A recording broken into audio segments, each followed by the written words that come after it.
정교 10강의 마지막 강의 제10강 죽음은 모든 것의 종말인가 사후세계에 대해서 당연히 마지막 강의는 이 제목으로 해야 되겠다는 생각이 그냥 자연스럽게 들었습니다. 또 여러분들도 그런 기대를 할 것이고, 그런데 인간이 생각해낸 모든 사상인의 이념 가운데서 사후의 삶을 인정하는 것은 오직 두 가지뿐입니다. 요거 제가 강조합니다. 하나는 그리스도교의 종말론적 신앙에 기초한 부활신앙이고, 다른 하나는 불교, 힌두교, 그리고 플라톤 사상이나 자연주의적 세계관을 가진 동아시아 문화나 원시 종교들에서 다소 불명확하게 존재하는 윤회 사상, 이걸 멀티플 라이프, 다중인생론이라고도 서양에서는 부릅니다. 요 두 개 빼놓고 사후세계를 얘기하는 종교나 사상이나 철학은 없어요, 사실. 이것 자체가 의미가 있습니다. 만약 종교가 사후세계에 대한 소망을 말하지 않고 현세의 문제만을 말한다면 사람들은 그런 종교를 외면하게 될 것입니다. 결국 종교의 필수적 임무 가운데 하나는 사람들을 죽음의 두려움과 공포로부터 해방시키는 일입니다. 적어도 죽음이 인생의 모든 의미를 앗아가고 인생 자체가 허무한 것이라는 생각을 극복하지 못하고 궁극적으로 의미 있는 삶을 살도록 동기를 부여하지 못한다면 종교가 심각한 결핍이 있는 종교라고 보아야만 합니다. 종말론은 그리스도교의 본령이고 핵심입니다. 이거 제가 강조하고 싶습니다. 그리스도교는 하느님 나라가 도래했다, 임박했다, 종말입니다. 예수의 종말의식과 선언으로 출발했습니다. 우리는 종말이라고 하면 사람들은 아마겟돈 같은 지옥불 같은 무서운 장면을 연상하지만 사실 종말신앙은 희망의 메시지입니다. 예수가 전한 종말의 메시지는 억압과 착취로 얼룩진 인간의 역사가 종말을 거하고 하나님이 친히 정의와 사랑으로 다스리는 통치가 실현되는 새로운 세상에 도래한다는 기대와 희망의 메시지입니다. 예수는 이러한 메시지를 그의 말씀과 가르침으로만 선포하는 것이 아니라 행위와 삶으로 보여주었습니다. 하나님의 나라는 예수의 몸과 마음, 행위와 삶 전체를 사로잡았고 그의 궁극적 관심사나 다름없었습니다. 사람들은 예수의 말씀에서 하나님 자신의 음성을 들었고 예수의 능력과 행위에서 하나님 자신의 능력과 권위, 행위를 실감했습니다. 또 조건 없는 용서와 사랑의 말씀과 행위에서 사랑과 용서의 하나님 자신의 모습을 보았습니다. 사람들은 그래서 예수를 하나님의 아들이라고 얘기했습니다. 그들이 고대하던 메시아라고 얘기했습니다. 하지만 하나님의 나라라는 새로운 세상의 모습을 지상에 앞당겨서 보여주었던 예수의 과격하고 파격적인 행동은 당시 종교 권력과 정치 세력가들의 미움을 사게 돼서 예수는 중한 범죄자들이나 국사범 같은 죄인들이 받는 십자가형을 받고 짧은 비극적 삶을 마감했습니다. 하지만 의로우신 하나님은 예수의 억울한 죽음을 방치하지 않고 그를 죽음에서 건져서 하나님의 영원한 생명으로 옮겨주었다는 부활신앙을 낳았습니다. 먼저 그리스도교의 부활신앙에 대해서 제가 살펴본 다음에 부활신앙의 중요성에 대해서 모두가 알아야 할 점 하나가 있습니다. 그 다음에 이제 윤회사상 얘기할게요. 그리스도교는 철저히 종말론적 신앙을 배경으로 해서 출현했습니다. 이 종말론적 신앙의 핵심은 부활신앙입니다.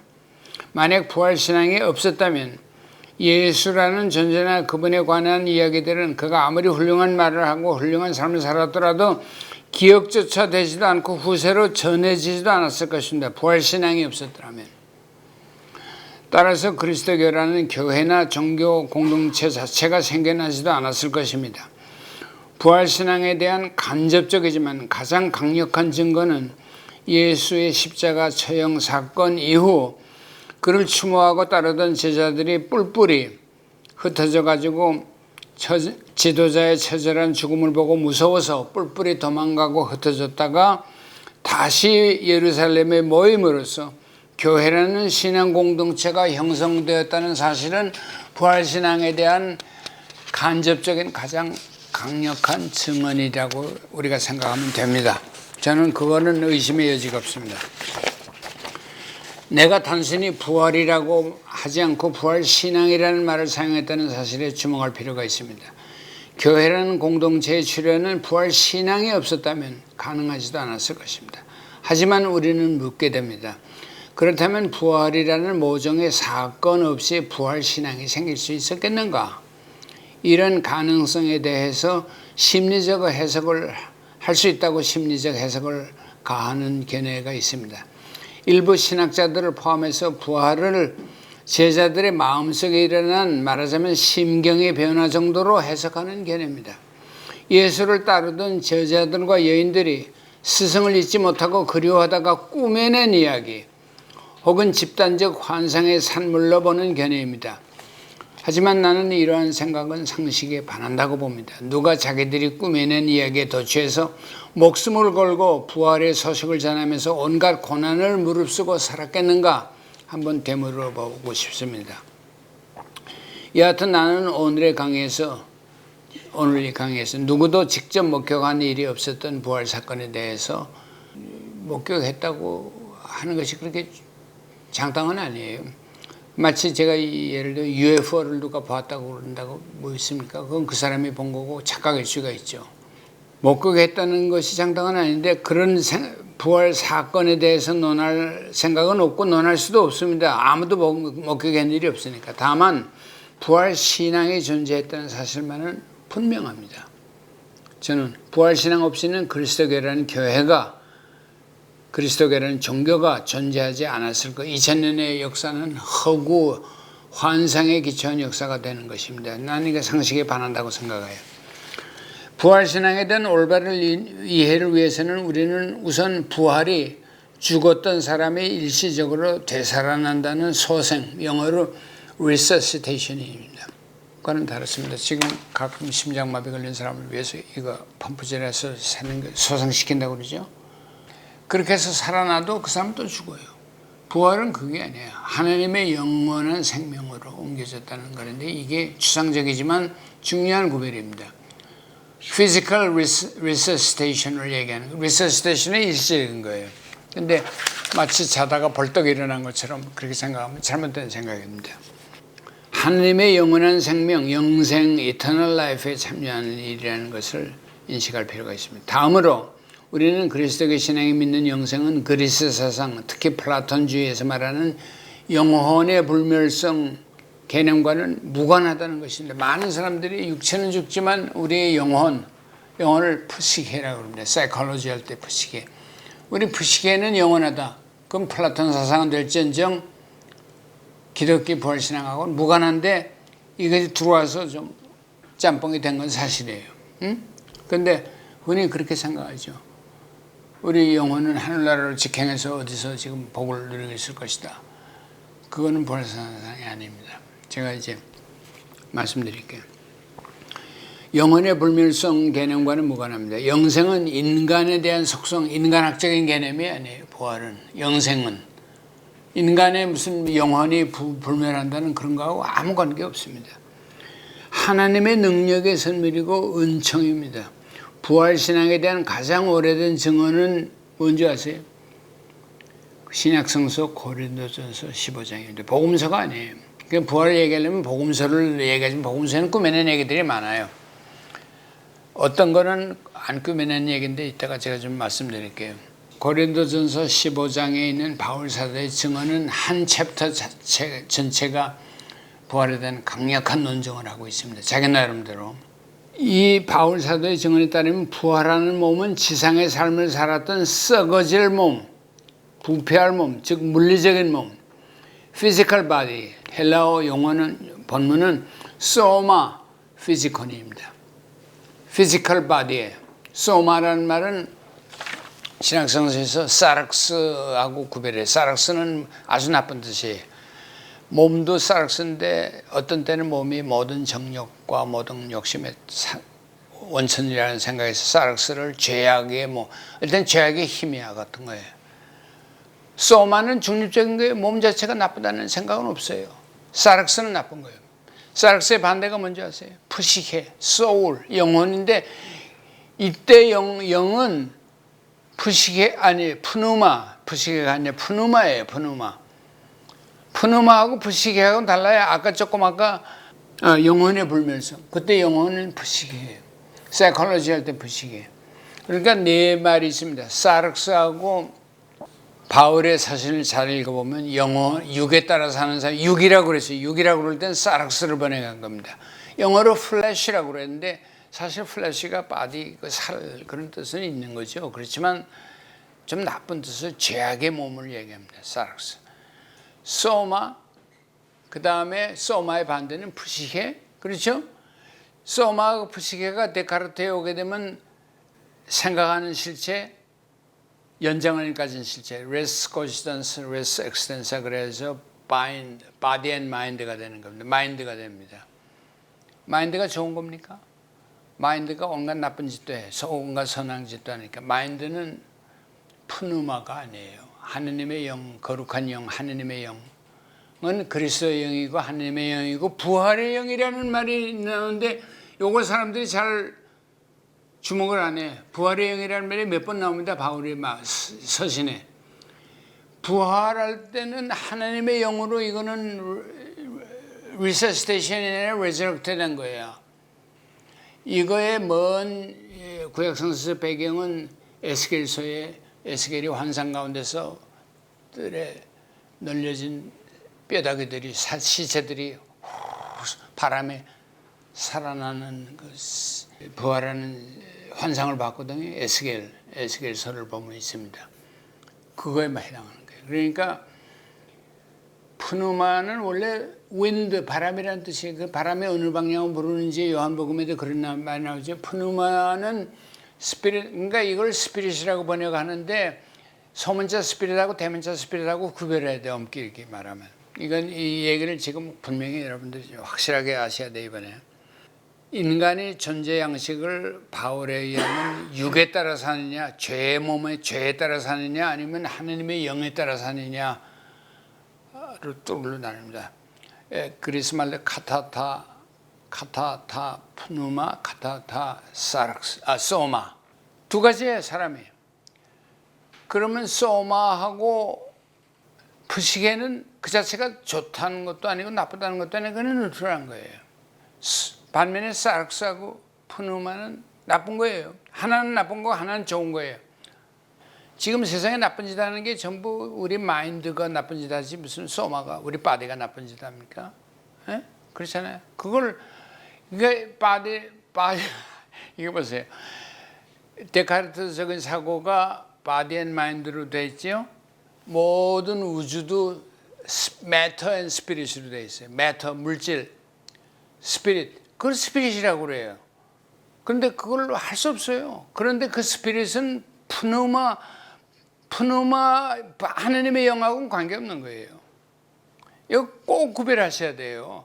그러니까 영성이라 할 때 제가 스피리추얼리티로 번역을 하지만 좀 문제가 있어요. 영적이다, 영적으로 산다 할 때 정신의 가치를 우위에 두고 사는 사람이 있죠. 그거 정신은 좋은 게 아니에요. 좋기도 하지만 나쁜 짓도 많이 하잖아요. 정신 때문에 다 나쁜 짓, 몸이 나쁜 짓 해봐야 얼마나 하겠어요. 그러니까 이거 분명히 구별하세요. 그런데 지금 바울의 이 부활한 몸은 소마 피지콘, 피지컬 바디가 아니고 소마 푸누마티콘이라고 그래요. 푸누마티콘. 영, 이걸 내가 번역을 스피리추얼 바디 이렇게 번역하면 어휘상이 무슨처럼 보여요. 왜냐하면 스피리추얼이라는 말은 머티리얼이라는 말의 반대니까 데카르트적인 이해가 이거 데카르트적인 이 원론을 완전히 넘어서는 기독교나 영적인 우리가 인간의 영원한 자, 영적 진화 이런 걸 얘기 참자 얘기할 때는 전부 데카르트 사상하고는 무관하다는 걸 알아야 되는데 마치 일반 사람들은 어떻게 생각하냐면 워낙 물질주의적으로 살아서 그런지 물질 아닌 거, 영적인 거, 생각에 관한 거, 뭐 그건 다 좋은 거로 이렇게 생각하고 스피리추얼하다고 그런다고. 천만의 말씀. 온갖 나쁜 일의 원천, 나쁜 일의 원천은 스피리추얼한 게 한다는 걸 알아야 돼요. 그 스피릿하고 대문자 스피릿. 이거 윈드라는 뜻이 원래 바람. 하느님의 영이에요. 그러니까 이거를 그러니까 인간이 무슨 불멸하는 요소가 있어서 죽었다가 다시 사는 게 아니고 하느님이 살리는. 그래서 이걸 부활의 영, 하느님의 영, 그리스도의 영, 그리고 그리스도의 영이 없는 사람은 그리스도인이 아니다. 내 안에 그리스도다 이런 말을 할 때는 바울이 이런 말 다 하잖아요. 새로운 사람이다. 새로운 존재다. 이런 말도 다 나옵니다. 바울이 서신에. 그 전부 뭘 가리키냐. 하나님의 영으로 새로운 삶을 사는 사람을 얘기하는 거예요. 이거는 데카르트의 뭐 정신이 발달된 사람하고 이성이 발달된 거하고는 아무 관계 없어요. 지금 세상에 나쁜 짓은 그 사람들이 하지 먹을 거 욕심낸다고 먹어야 얼마나 먹겠어요. 자, 제가 이거 너무도 관계되니까 이제 부활 신앙에 제가 말씀드리니까 분명히 여러분들 이번에 확실하게 그걸 아시기 바랍니다. 매터 물질에 대비되는 영이 아닙니다. 푸누마 코티코는 스피리추얼 바디가 아니고 그래서 제가 이걸 영의 몸이라고 그랬어요. 영의 몸이라고 번역을 했는데 참 힘들어요. 영의 몸 그러면 대부분 스피리추얼 바디로 생각하는데 아니 스피릿이 무슨 바디가 있어? 그건 모순이야. 그게 아니야. 영이 살린 몸이라 영의 힘으로 부활하는 몸이라 그런 뜻입니다. 에스겔이 본 환상에서 뼈들이 그냥 팍팍팍 바람이 부니까 막 일어나는 거 같은 환상 마찬가지로 이걸 부활의 영 또 그리스도의 영이라고 합니다. 요거 그러니까 부활은 physical resuscitation 소생이 아니라는 거. 부활은 corruptible body가 아니라 부패하지 않는 incorruptible body라고 그랬어요. 여러분들 크리스마스 때면 크리스마스 오라토리에 메시아라는 거 있죠. 메시아에 보면 제일 신나는 게 트럼펫이 한몫 보는 구절이 있습니다. 딴따단 딴따단 딴따단 딴딴딴딴.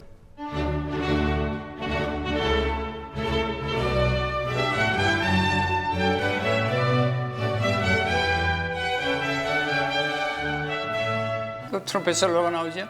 그 바리톤 솔로가 나옵니다. 그때 영어로 이렇게 됐습니다. The trumpet shall sound. 트럼펫 소리가 울리면, 나팔 소리가 울리면 그렇게 우리말은 그래. 나팔 소리 울리면 인간의 모두가 부활할 것이다. 만인의 부활할 힘이 있습니다.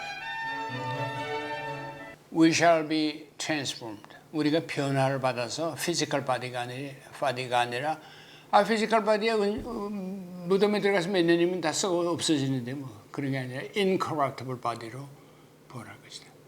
요 사실을 모르는 사람이 너무 많은 거예요. 몸에다 사는 것을 믿사는 같은 몸이 아니라고 바울이 고린도전서 15장에 나오는 말이에요. 이걸 제가 이걸 강조합니다. 제가 이걸 뭐 믿고 안 믿거나 이건 둘째 문제예요. 우선 부활에 대한 정확한 이해가 필요합니다. 자, 트럼펫 나팔 울리면 우리는 behold, we shall all be transformed. 우리는 모두 변화를 받을 것이다. 그리고 corruptible body가 incorruptible body로 바뀔 것이다. 하느님이 그래서 부활의 영이라고 그래요. 부활의 영은 그리스도의 영입니다. 여러분들이 이거 만약에 처음 들었다고 생각하면 여러분들 교회 생활 헛하신 거라고 제 관이 아닙니다. 부활신앙에 대해 또 하나 주목할 사항은 부활신앙이 갑자기 아무런 역사적 배경 없이 그냥 갑자기 all of a sudden 일어난 것이 아니라는 거죠. 부활신앙은 절망에 빠져있던 이스라엘 민족이 하나님의 나라의 도래를 고대하고 있던 민족적 소망과 기대가 팽배했던 시기에 그 분위기를 배경으로 해서 생긴 것인데 부활신앙 자체가. 예수 자신도 부활신앙을 가지고 있었습니다. 예수 말고 부활신앙 바리사의 사람들도 다 부활신앙에 부정한 사람이 있었어요. 무슨 파입니까? 사두가이파들, 제사장들, 배불르고 등 따시게 사는 사람들은 부활에 대해 관심이 없었어요. 서민들을 대변하는 사람들이 바리사이파인데 바리사이파에 대해서 나쁘게만 우리가 생각하는 게 복음서인데 모든 복음서가 다 그런 건 아니에요. 근데 우리 지금 정교사가들이 분명히 밝혔습니다. 예수도 바리사이파 중에 한 사람이라고 생각하면 되고 사도 바울은 바리사이 중에 바리사이라고 자기가 스스로 고백을 하니까. 그런데 바리사이 가운데서 좀 리버럴한 사람, 예수도 그럴 겁니다. 자, 절망에 빠져있던 이스라엘 민족이 하나님의 나라의 도래를 고대하고 있던 민족적 소망과 기대 속에서 그 배경으로 해서 생겼습니다. 부활신앙이에요. 예수 자신도 부활신앙을 가지고 있었으며 복음서에 종종 부정적으로 그려진 바리새파 사람들도 부활을 가지고 부활을 믿었습니다. 예수의 부활은 이런 만인의 부활에 대한 기대가 있었어요. 구약성서에 없는 거예요. 구약시대 말기에, 구약성서 말기에 다니엘서라든지 이런 그 시대 말기에 들어와서 신약성서가 형성되는 그 사이에 팽배해지게 된 겁니다. 어떤 일반적인 관념이 있었다는 얘기예요. 자기들이 민족이 고대하던 하나님의 나라가 마침내 이루어지기 시작했다는 결정적인 신호탄으로 얘기해졌습니다. 부활은 죽은 자의 첫 열매가 됐다는 표현을 하죠. 새로운 시대의 도래가 시작되었다는 신호탄과 같았다는 말입니다. 부활이. 그래서 바울의 그 논증을 보면 만인의 부활이 없으면 예수의 부활도 없었고 예수의 부활이 없으면 만인의 부활도 없었다. 이게 일종의 순환론법을 많이 사용하고 있어요. 고린도전서 15장을 보세요. 읽어보면 말이 됩니까? 당연히 예수의 부활이 만인의 부활인데 아니야. 만인의 부활이라는 일반적인 관념이 없었다면 예수가 아무리 부활했어도 그거 보고 부활이 시작이다. 부활 시대가 정말 시대가 도래했다. 그렇게 생각할 사람은 없다는 거예요. 해석의 틀이 이미 있었던 거예요. 그러나 예수의 부활이라는 구체적인 사건이 또 없었더라면 정말 신앙은 그냥 아이디어 관념 차원에서 머물렀을 거예요. 바울이 그걸 또 양식을 다 알고 있어요. 그래서 그걸 그런 순환론법적인 논리를 전개한다는 걸 그런데서 집에 가시면 다시 한번 읽어보세요. 새로운 시대가 열리는다는 신호탄. 따라서 초기 기독교 신자들은 고난과 박해 속에서도 기쁨과 승리감에 넘쳤어요. 기쁨의 생활을 했어요. 고난 속에서도 박해 속에서도 또 승리했다는 고난을 생각을 하고 있습니다. 살았습니다. 여하튼 부활신앙은 단순히 하나의 우발적 사건이나 느닷없이 발생한 사건이 아니라 예수 당시 이스라엘 사람들 가운데 널리 퍼져 있던 종말론적 신앙과 기대, 희망 속에서 발생한 흥분할 수밖에 없는 그런 사건이었습니다.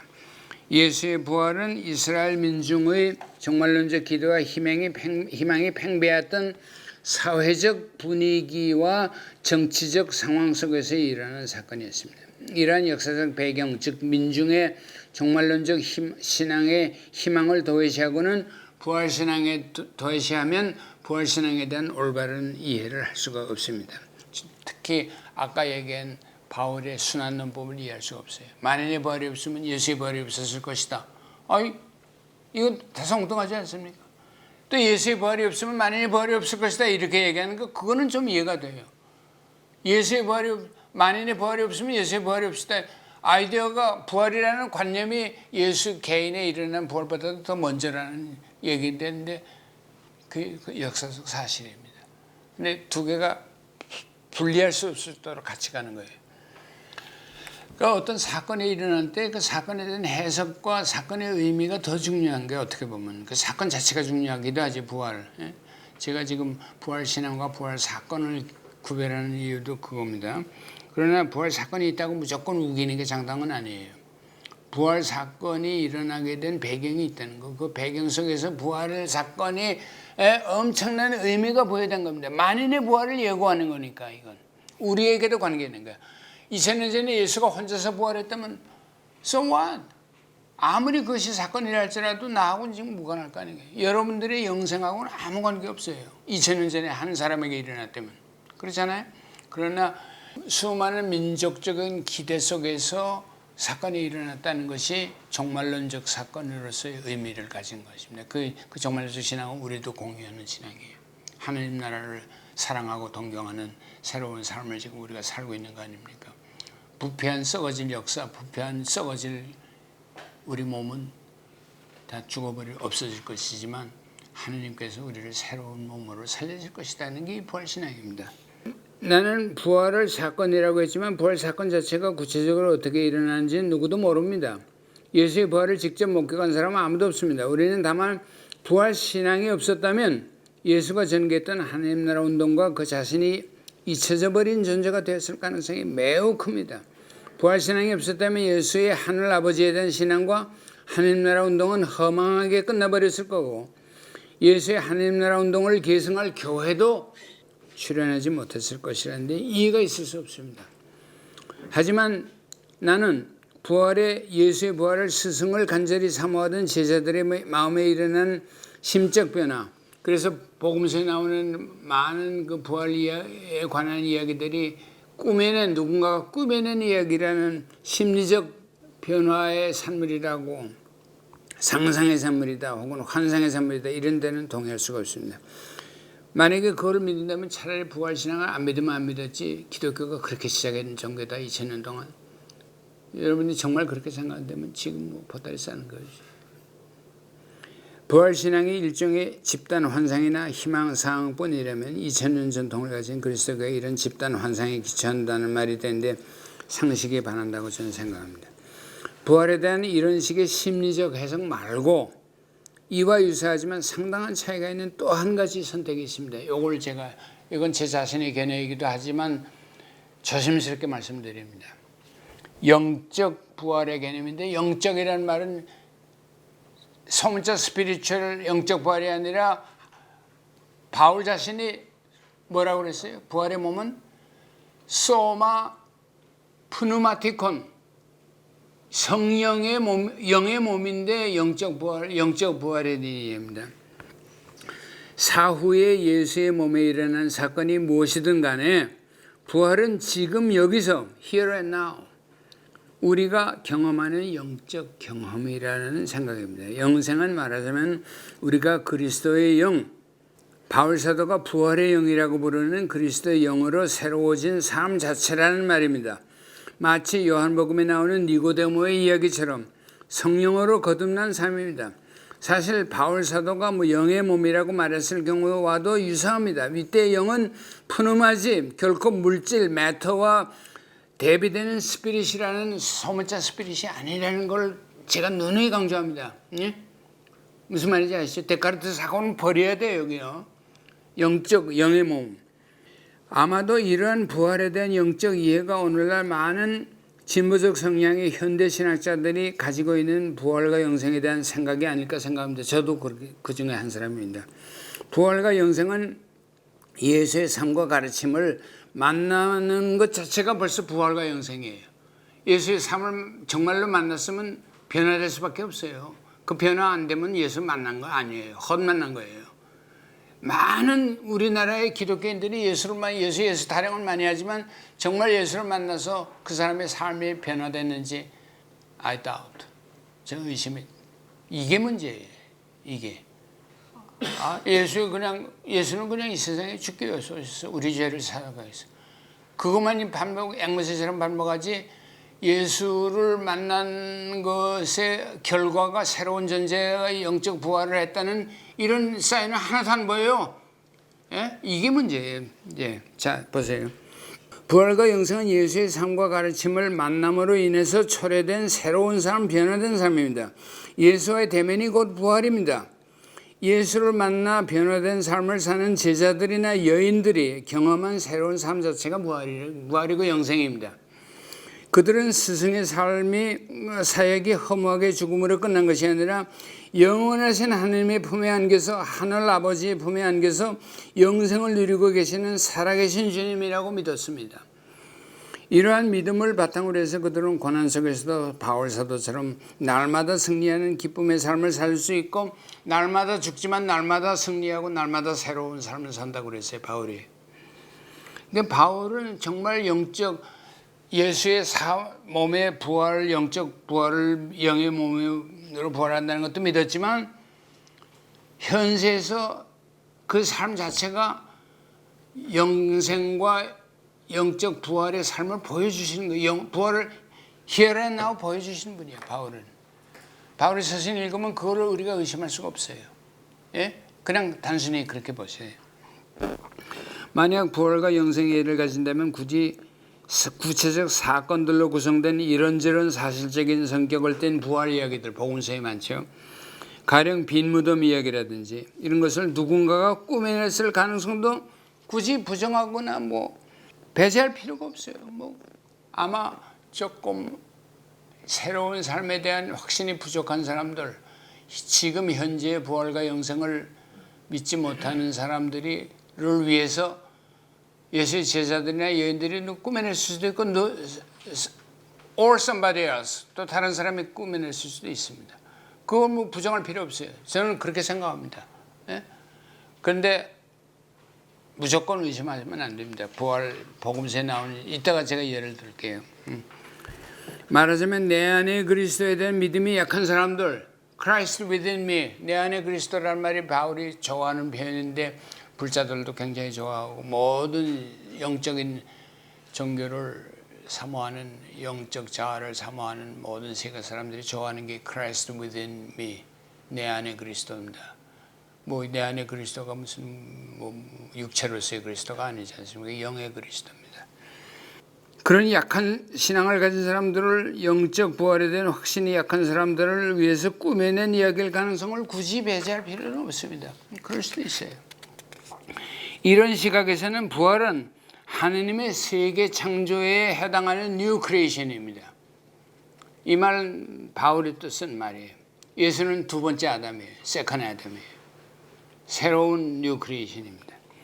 보라, 그리스도 안에 있으면 누구든지 새로운 피조물이다는 바울의 유명한 말이 있죠. 고린도 전서가에 나오는 말입니다. 그리스도 안에 있다는 것은 그리스도의 영에 따라 사는 사람은, 그리스도를 모시고 영을 모시고 사는 사람은, 부활의 영을 모시고 사는 사람은 이미 영생을 누리고 있고 새로운 피조물이라는 게 새로운 창조의 삶이라는 겁니다. 뉴 크리에이션. 창조가 시간 안에서 이루어진 하나의 시간적 사건, 템포럴 이벤트가 아니죠. 창조를 템포럴 이벤트로 생각하는 것은 여러분들이 그 상식적인 생각이고 창조과학의 무식한 놈들이나 하는 생각이에요. 그러니까 언제 창조했냐? 6,000년 전에 창조했대. 그것도 또 기가 막혀. When 바울이, 내가 이 얘기를 여러 번 합니다. 어거스틴이 고백록에서 이런 생각을 해요. 창조는 하나님이 창조하시기 전에 무엇하고 계셨냐? What was he doing before he created the world? 여러분들 그런 생각 해보셨어요? 어거스틴이 뭐라고 그러지? 그런 고약한 질문을 하는 놈들을 위해서 지옥을 만들고 계셨다. 고 말하고 싶지만 그랬어요. 그게 아니라 하느님은 세계를 He created the world not in time. 시간 안에 창조한 게 아니라 with time. 시간과 함께, 시간도 하느님이 창조하신 거예요. 그래가지고 이 말이 너무도 잘 알려져서 빅뱅 이론을 하는 코스몰로지스트들, 빅뱅 이론은 거의 지금 뭐 대부분 우주물리학자들이 동의하는 거거든요. 아인슈타인의 중력 이론 같은 것이, 중력파 이론이 입증되면서 더 얼마 전에 큰 센세이션을 일으켰던 것입니다. 확실하게 지금 다 입증된, 요즘 우주의 뭐 발생론에 대해서 뭐 별의별 기견 이론들이 많아요. 뭐 10차원 얘기, 뭐 촉근 이론 얘기. 근데 모든 우주물리학자들이 다 계라산 같은 우주물리학자들이 동의하는 것은 빅뱅 이론입니다. 그럼 빅뱅 이전에 뭐가 일어났냐? 산에는 뭐가 있었으니까 꽝 터졌을 거 아니냐? 그렇게 얘기합니다. 이 우주물리학자들이 대답하기 어렵다가 가만 보니까 아니다. 빅뱅은 시간과 공간 자체가 시작된 거야. 그러니까 빅뱅 이전이라는 개념이 없다는 것이. 빅뱅 이전이라는 말은 시간 개념인데 이전이라는 말을 쓰다. 어거스틴이 400년, 그러니까 이 1000몇백 년 전에 이미 이거를 뭐 빅뱅 이론을 알았겠어요. 어거스틴이 아무리 천재로 그랬으니. 그러나 하느님은 시간도 만드신 분이라. 시간과 공간과 물질이 지금 분리될 수 없다는 게 이제 아인슈타인 이후에 상대성 이론, 일반 상대성 이론의 가장 특징 아닙니까? 그러니까 빅뱅 이론을 한 사람들이 어거스틴이 그걸 어떻게 알았냐고 무릎을 치는 거예요. 빅뱅 이전이라는 뭐가 있었냐 그런 질문을 하지 말라는 거예요. 빅뱅은 singularity, 그래서 특이한 사건이다. 특이점이라고 그럽니다. singularity라고 그래요. 그 singularity라는 거는 예외적 사건이라 그러는데 나는 창조가 그러는 거예요. 창조는 하느님의 영원하심과 피조물의 시간의 세계가 같이 만나는 지점이에요. 그러니까 first point고 부활은 이 세계가 지속되다가 마지막에 엔드 포인트야. 역사와 시간이 종말부정때 다시 하나님과 만나는 사건이야 이거는. 그러니까 이건 템포럴 이벤트가 아니에요. 사건 아닌 사건, 종말 아닌 종말이야. 시간적 개념을 하지 말라. 나는 그렇게 이해합니다. 그러니까 부활과 더불어 우리 몸과 시간과 공간 자체가 새롭게 될 것이다. 나는 그래서 예수가 부활한 몸이 바울의 사도들의 영의 몸이라면 복음서에 뭐 예수가 갈릴리에 있다가 동해번쩍 서해번쩍 그냥 제자들에게 엠마오 도상에도 나타났다가 또 예루살렘에도 나타났다 하는 그런 것들이 영의 몸이라면 뭐 가능할 수 있어요. 무조건 그 의심하고 꾸며낸 얘기라고 자꾸 얘기할 필요는 없어요. 그건 몰라요. 아무도 몰라요. 응? 만약에 스피리추얼 바디라면 그럴 가능성이 있는 거예요. 빈 무덤에 사와도 가보니까 없어. 무덤이 뭐 돌이 굴려서 열려졌다 뭐 그런 말, 그거를 아주 역사적으로 정말 있었다고 고집하는 사람이 누군지 알아? 신학자 가운데 파넬브로 그러는 사람이 그걸 문자적으로 빈 무덤에 아니 그거는 왜냐하면 그분의 강력한 논증 중에 하나가 무덤이 비어 있으면 지금도 있을 텐데 그 당시에 그렇게 거짓말하면 금방 빵꾸가 날 텐데 그렇게 거짓말 할 수가 있었겠느냐? 응? 무덤에 가봤더니 여인들이 가봤더니 없었더라. 그런 얘기 복음서에 나오지 않습니까? 근데 뭐 하여튼 그것뿐만 아니라 여기저기 그냥 도처에 나타나는데 피지컬 바디로서는 설명이 안 되죠. 그런데 꾸며낸 얘기 그럴 수도 있어요. 아까 제가 굳이 배제할 필요 없어요. 그래도 또 푸누마의 세계, 하나님의 영의 세계에서는 anything is possible. 우리가 생각하는 것보다 많은 것들이 또 가능하니까 또 그럴 수도 있어요. 복음서에 나오는 또 한 가지 수수께끼 말에 대한 같은 말에 대한 얘기는 조금 이따 제가 다시 할게요. 제가 이 부활 신앙에 대해서는 굉장히 많이 연구를 했습니다. 그러니까 이게 사활이 달린 문제예요. 솔직한 얘기 저한테는 하나님의 초자연적인 존재다 하는 것을 저는 마지막에까지 남겨두고 싶은 것 중에 하나는 바로 이 부활 신앙 때문에 그래요. 만약에 부활이 없다면 정말 이게 하여튼 영적인 사람 자체가 변화된 삶을 우리가 산다는 것 자체가 그 자체만 가지면 피지컬 바디를 굳이 내가 죽은 후에 어떻게 될까 그런 거 생각 걱정 안 해도 될 거예요. 성서에 나오는 그 모든 얘기들이 복음서에 나오는 얘기들이 사실이 아니라도 아무 관계 없어요. 예수가 몸으로 부활 안 했다고 그래도 내가 지금 제자들이 여인들과 함께 사랑의 공동체를 이루고 사는 삶 자체가 이미 영생이고 부활이고 최후 심판도 나중에 오는 심판이 아니라 지금 여기서 부활을 모르고 그냥 사는 거 그 심판이야. 지금 가톨릭에서는 그냥 죽음 자체, 소멸 자체, 애널레이션 자체가 부활, 심판이라고 그래. 얼마 전에 교황님이 최후 심판이 없다고 그래가지고 그냥 가톨릭계가 발칵 뒤집었던 일인데 죽음 자체가. 근데 사람이 죽는다는 거는 저는 아무도 죽어본 사람이 없지만 죽음에 처해서는 내가 이렇게 살다가 죽으려는 건 아닌데 그런 생각이 들거든. 죽음을 그대로 그냥 정난하게 알고 영생을 모르는 것 자체가 지옥이야. 어떻게 보면 이렇게 생각하는 거야. 우리가 지금 매일매일 지옥을 경험하면서 살고 매일매일 천국을 경험하고 산다 그 얘기예요. 그러니까 그렇게 되면 부활과 관계된 상호의 사후의 세계 부활한 몸은 불구자들은 어떻게 될 것이냐 별의별 생각을 다 했어요. 스콜라 철학을 보고 토마스 아퀴나스 같은 사람은 아니 불구자로 여기서 사는 것만 해도 억울한데 또 부활한 몸이 또 불구야.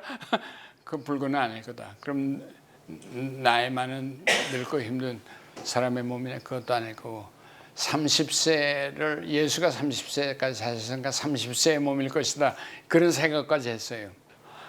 쓸데없는 사변인데 스콜라 철학자들은 어떤 문제도 가만 내버려 두지 않았으니까 다 생각해 봤습니다. 스콜라 철학. 예수님이 부활에 대해서 말씀을 많이 하셨는데 결혼 장가하고 시집가는 일이 없을 것이라는 얘기했죠. 그 다음에 내가 돈이 없다는 얘기는 안 하셨는데 나는 돈이 없을 거라고 생각하는데, 막스에서도 얘기하는 능력에 따라 일하고 필요에 따라 모든 사람이 사용하는 지상천국 같은 건데 뭐 그런 세계일까? 그래서 모르겠어. 똥 누고 뭐 먹고 그런 거 다 있을까? 모르겠어요.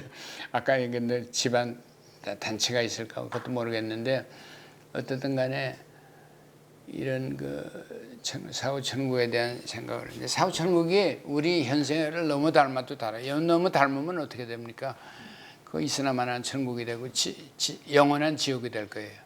또 너무 다르면, 차원이 완전히 질적인 차원의 세계라면 이 세상은 뭐하러 살았냐 그런 생각이 들고, 그렇죠? 세상을 억울하게 사는 사람들의 복권은 없어. 영구히 누구 이제 호르카이머라는 사람이 그걸 이렇게 표현했어요. 호르카이머라고 유명한 독일의 철학자가 있습니다. 그 사람이 가해자가 피해자에게 영원히 승리할 것이라고 그랬어요. 근데 그런 일은 없어야 되겠다. 이 사람이 무슬림자였는데, 유대인인데 마지막에 신을 인정하고 살아야 되는데 그런 말을 했어요. 그 사람의 말이 아니라 문예 비평가 발터 베냐민이라는 사람이 원래 처음 썼던 말이래요. 가해자가 피해자에게 영원히 승리해서는 안 되겠다. 근데 만약에 다음 영생이 너무 추상적이고 너무 영적이면 그만 우리 죽은 아이가 너무 불쌍하지 않냐. 일찍 죽은 애, 이 세상을 살지도 못하고 죽은 애들. 뭐 좀 다시 한번 살아봐야 되는 거 아니냐. 내가 그래서 윤회사상이 거기 나오는 게 패자부활전을 인정한다고, 윤회사상인데 기독교는 너무 가혹해. 영생 아니면 영벌. 그 중세 때까지 그렇게 생각했다고. 세상에 그런 불공정한 세계가 어디 있어. 무슨 죽을 죄를, 아무리 죽을 죄를 져도 영원히 벌을 받아야 되는 죄는 없다고. 사람을 아무리 죽였어도. 또 영벌을 받을 죄는 없고 영생을 누릴 자격을 선행을 한 사람도 없고. 그런데 그건 좀 무리인데, 그래서 내가 그걸 보살예수라는 책에서 패자부활전이라는 말을 했는데, 이 패자부활전이 없는 세계관은 굉장히 가혹한 세계관인데, 쇼펜하우어가 그래서 그런 세계관을 믿는 건 세상엔 기독교밖에 없대. 말도 안 된다는 그 얘기죠. 정말이에요. 그래. 아까 제가 윤회설이 지금 윤회 얘기를 저절로 그냥 넘어가네. 힌두교 불교만이 아니라 아프리카 사람들이나 일반 사람들, 기독교인들 가운데도 윤회설을 믿는 사람이 있어요. 너무 전통적인 가르침이 지옥이나 영원한 영벌 아니면 영생, 이게 말이 안 된다고 생각하는 사람들이 많은 거예요. 그러니까 다시 살아나서 우리 애가 좀 제대로 한번 살아봤으면 좋겠다, 그런 생각을 할 수 있는데, 그럴 때 몸이 다시 산다는 말이, 그때가 몸이 우리 썩어 없어질 몸은 아니지만 그래도 하여튼 이 문제가 굉장히 어려운 문제입니다. 저도 모르는 거를 얘기를 지금 많이 하는데, 루터가 그랬어요. 어떻게 썩어져 없어진 몸이 아무것도 없는데 예수님이 언제 오실지 모르지만 예수 재림 때 다 부활한다는데, 그때는 1000년 2000년 기다려봐도 아직도 오지 않았는데 언제 다 없어졌고 벌레가 다 먹어 없어졌을 텐데. 에? 그러니까 루터가 뭐라 그러는지 알아? 아주 묘안을 냈어요. 아니다. 죽은 사람에겐 시간이 없기 때문에 수천 년 기다려나 지금이나 마찬가지라는 거예요. 이것도 들으니까 또 그럴듯하잖아. 사람들 꼭 아셔야 돼. 그래서 누가 그렇게 고약한 질문하면, 아니야, 죽은 사람은 시간이 없어. 그러니까 1000년 후에 세상의 종말이 오나 지금 종말이 오나 마찬가지다. 종말에 대한 그런 실존적 이해라도 하면 지금 신천지 같은 종말론, 사이비 종말론 집단은 없을 거예요.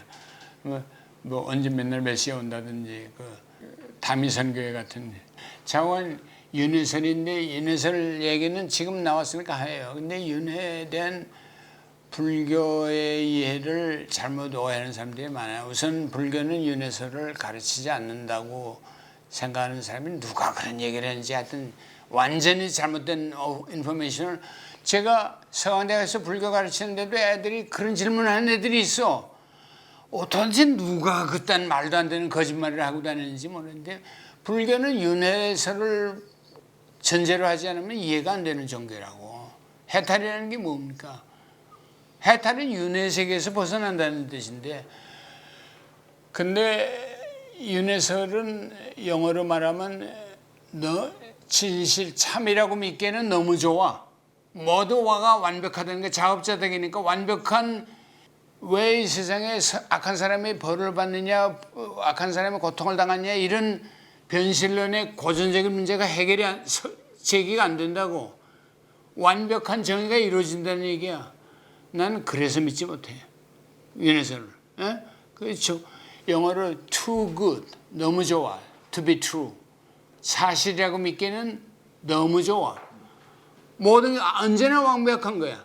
내가 무슨 고통을 당하면 내가 I must have done something in my past life to deserve this. 이런 벌을 받을 만한 짓을 내가 했지. 근데 그 내용은 몰라. 부처님만 알아. 과거에 요가를 많이 하는 사람은 과거 생각은 안 돼. 그걸 뭐라고 그러는지 아세요? 불교에서 숙명통이라고 그래요. 숙세. 숙세에 자기가 어떻게 사는지를 아는데 보통 사람 모르니까 안 하면 안 하는 거야. 내가 과거에 뭘 잘못해서 지금 이렇게 됐고, 내가 인격의 완성을 위해서 싱글 라이프는 부족하다 그런 사람이 있어요. 그런데 인격의 완성커녕 더 나빠질 수도 있어요. 왜? 구체적으로 내가 뭘 잘못했는지 알아야 뭐 개과천선할 거 아니에요. 그런데 어쩔 수 없이 닥치는 운명에 대해서는 그냥 받아들이고, 또 다음에는 잘 태어날 수 있다는 멀티플 라이프 찬스가 있으니까, 찬스는 얼마든지 있다는 그런 위로는 돼요, 확실히. 야, 이게 부활신앙 아니면 그거라도 그럼 믿어야 될 것이냐, 뭐 그럴는지 모르겠어요. 그런데 너무 세상에 억울한 일이 하나도 없는 거예요. 전부 자업자득이니까, 자기 잘못이니까. 이건 잘못하면 허위의식을 낳기 쉬워요. 그리고 현세에서 이 불행의 변신론이 있어요. 선한 사람이 왜 불행하게 사느냐 하는 거는 하나님의 정의를 믿는 입장에서 보면 하나님을 변호해야 되잖아요. 그건 그건 theodicy of unhappiness, 고통의 변신인데, 반대로 행복의 변신론이 있습니다. 행복의 변신은 내가 여기서 남들보다 잘 사는 거는 내가 과거에 선한 짓을 했기 때문에, 이건 perfect justification인데, I deserve this happiness. 가끔가다 너무 행복할 때 내가 이렇게 행복해도 되냐고 물어볼 때가 있잖아요. 근데 그건 사실 I deserve 그러면 내가 과거에 I must have done something good. 그러면 위로가 되는데, 그거 완전히 허위의식일 수 있잖아요. 자기 행복도 정당화되고 불행도 정당화되고 모두 정당 안 되는 게 없어. 그래서 완전한 정의가 이루어진다는 건데, 뿐만 아니라 내가 지금보다 더 나은 인격의 완성을 산다는 보장도 없어. 전생에 대한 기억이 요가한 사람들이 있다는 거. 부처님의 6가지인가 7가지 숙명통, 초자연적 능력을 가졌는데 그 중에 하나가 숙명통이라는 거야. 과거의 삶을 몇 대까지 다 기억한다는 거예요, 부처님은. 그렇다면 자기가 가만히 앉아가지고 내가 뭐 과거에 이런 짓을 했지, 이런 짓을, 지금 현세에서 내가 한 것도 다 잊어먹을 판인데 과거까지 다 기억하면 고통스럽겠다는 생각인데, 그럴까 하고 참여하고 지금 또 앞으로의 찬스는 열려 있으니까 그게 장점이야. 내가 하기 나름이야, 미래는. 그런데 내가 했던 것을 내가 얻은 자업자득이니까 또 하든 하기 나름이고 정당한 거죠, 언제나. 그러니까 이거는 세상에서 일어나는 모든 행복과 불행은 완벽하게 정의롭다는 얘기인데, 이걸 무신론적인 불교에서 이런 얘기를 한다는 거는 이해할 수 없다고 기독교인들은 얘기할 거예요. 그런데 이거는 기계적인 거예요. 그 사람들은 신의 존재가 꼭 신이 뭐 누구 행복 얻고 벌을 주고 행불행을 나눠주는 게 아니라 그냥 업보를 철회한다는 그거예요. 그러니까 하여튼 이 문제는 그럽니다. 힌두교에서는 여러분들 이 윤회설을 다 상식적으로 생각하면, 불교에서는 윤회설에 제기하는 문제가 여러 가지가 있어요. 부처님이 무엇을 하고 반대가 되냐 뭐 그런데 그렇지 않아요.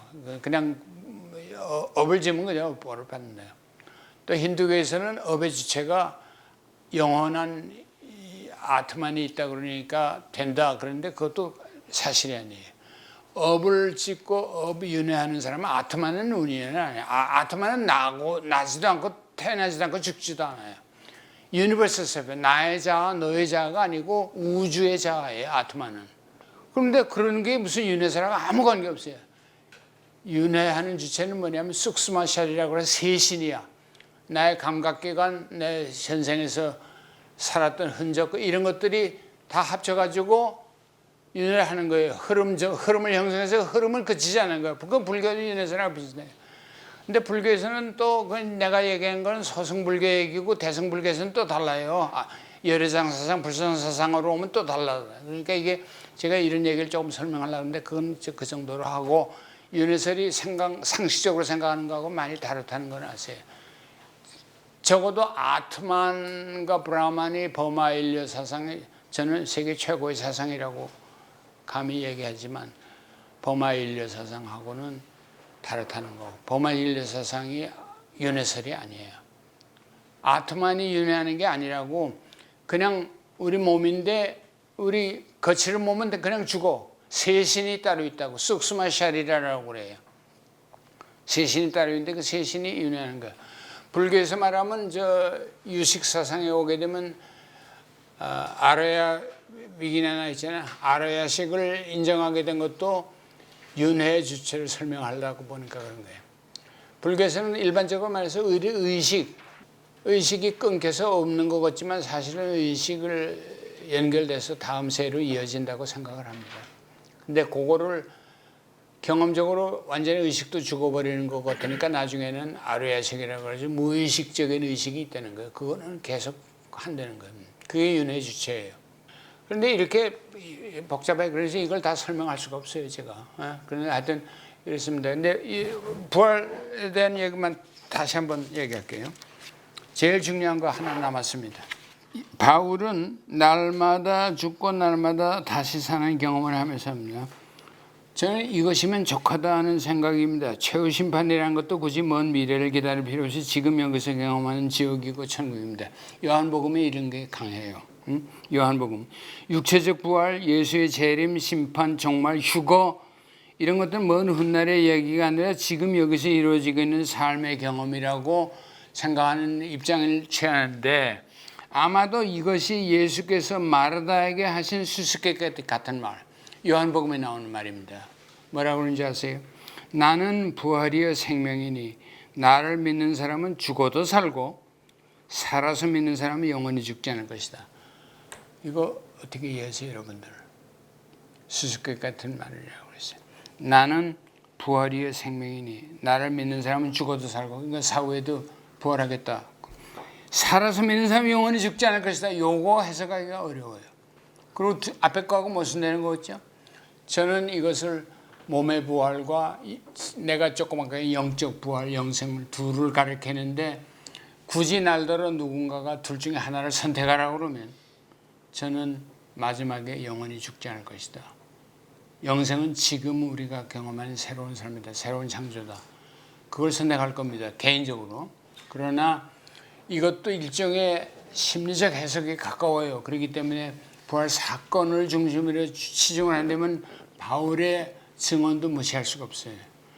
바울은 기도를 많이 한 분이고 영적 부활을 체험하고 몸으로 체험하고 증언한 사람이에요. 제가 아까 부활의 영, 그리스도의 영, 하나님의 영 다 동의합니다. 그리고 그런 영이 없는 사람은 그리스도인이 아니라고 그랬어요. 아예. 그러니까 여러 가지. 근데 바울은 그런 사람인데 영적인 사람인데 영적 부활을 체험하고 사는 사람이지만 마지막에 부활을 또 예수의 부활을 논증을 한다고. 부활이 없다고 믿는 사람 없다는 사람들이 당시에도 너무 많았던 거예요. 바울이 그래서 그거를 논증을 하는 게 있다는 것을 논증한 것이 고린도전서 15장입니다. 그걸 꼭 반드시 다시 한번 읽어보세요. 돌아가시면.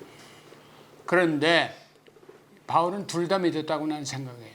그 중에서 날더러 선택하려면 꼭 굳이 선택하려면 저는 지금 여기서 구하는 영적 부활을 선택할 거예요. 그러나 바울이 얘기한 대로 바울은 나보다 많은 기도를 했고 하나님과 정말 가까웠던 하나님의 친구였다고 생각해요. 그러니까 단순한 믿음, 단순한 신뢰 관점에서 보면 그저 바울의 얘기를 신앙의 증언이니까 받아들이면 돼요.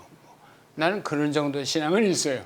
근데 논증으로 뭐 어떻게 뭐 몸에 부활이 있을 것이다. 뭐 이건 이제 얘기하기 힘들지. 너무 믿기 어려우니까.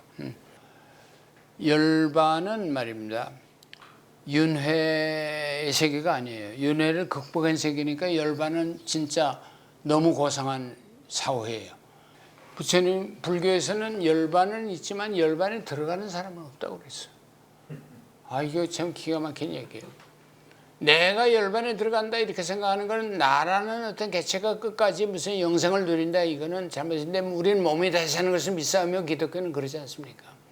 개체를 자꾸 중요시 얘기해요. 그리고 개체가 없는 열반을 얘기하면 그따위 열반을 해서 뭐하냐 서양 사람들 그래. 내가 없는 열반에 무슨 소용이 있냐. 말이 되는 것 같기도 하고 너무 유치하기도 하고 동양적인 관점에서 보면. 동양에서는 퍼스널 이모탈리티라는 거는 어휘상에 못 쓰는 것 같은 거예요. 퍼슨이 어떻게 이모탈을 할 수 있냐. 그러니까 도의 세계나 열반의 세계나 뭐 그런데 하느님 나라에는 굳이 내가 있어야 되느냐? 내가 기독교인들은 천국 간다고 생각하잖아요. 그러니까 간다는 생각 자체가 이게 어리석은 생각이네. 그래서 제가 아까 영생은 지금 여기서 그냥 내가 누리는 거다. 근데 이게 여기 다시 심리적 해석으로 다시 돌아온 거 아니냐 그런 비난을 받을 수 있어요. 그래서 이걸 끝까지 고집하고 따지는 사람이 파넨버그나 몰트만 같은 사람이에요. 신학자들. 이 사람들은 종말론에 대한 새로운 이해를 근거로 해가지고 시간의 종말의 세계에 대해서 하느님의 영혼과 맞닿는 시간 아닌 시간의 종말이라는 수는 시간 아닌 시간이고 이벤트 아닌 이벤트, 사건 아닌 사건이라는 건 동의하는데 나도 상당히 리얼리스트하게 좀 해석하는 경향이 있어요. 특히 파넨버그는 더 말할 거 없고 몰트먼도 좀 그래요. 그러니까 진보적인 신학자 중에서는 좀 보수적인 계열을 속하는데 조금 진보적인 사람은 그거 옛날 얘기들 뭐 자꾸 그거 꼭 그럴 필요는 영적 부활 AM은 지금 여기서 내가 영생을 살면 되지 죽은 후에 어떻게 된 거는 그저 하나님께 맡겨라. 그건 되면 족하다. 그렇게 생각하는데 나도 그쪽에 기울어졌다가 어떤 때는 또 왔다 갔다 합니다. 솔직한 얘기로. 그래서 내가 있어야 되겠다 하는 생각하다가도 어리석은 생각이지 또 그런 생각을 하기도 하고 그럼 뭐 여러분들도 마찬가지일 거예요. 근데 목회자들이 이게 문제야. 내가 이게 책임을 지고 목회를 안 되면 한 가지 얘기해야지 뭐 이래도 되고 저래도 된다 그러면 안 되잖아요. 그게 문제야. 그러니까 나는 목회를 못해. 네, 양심이 허락하지 않아. 이런 게 정리가 안 됐는데 내가 이거에 대해서 신학생 때부터 고심했던 문제가 지금까지 나오는 거예요. 이게 부활신앙은 있는데 부활 사건이 없이 부활신앙이 있었겠느냐. 핵심은 그거예요. 부활신앙이 있었다는 건 확실해요. 그럼 부활신앙이 뭔지는 모르지만 아무도 보지 못했지만 something must have happened. 뭔가 일어났을 거 아니겠느냐. 그게 뭐냐 이거. 그 답답하잖아요. 알고 싶잖아요. 나는 그걸 가지고 늘어졌는데 칼발트가 뭐고 다 읽어봤자 소용없어. 위대한 신학자들이라는 게 다 별거 아니더라고. 그거 보니까 그런 문제가 파고들면 내가 제일이야. 나보다 뭐 특별한 답을 주는 게 사람이 없으니까. 이제 그런 거예요. 그러니까 제가 지금 좀 불안하지만 이 마지막 강의에서 이런 영생과 사회 문제인데 이걸 내가 안다고 그러면 거짓말이고 모르지만 또 많은 오해가 있으니까 이 정도로 좀 만족하고 오늘 강의를 이것으로 끝내겠습니다. 네.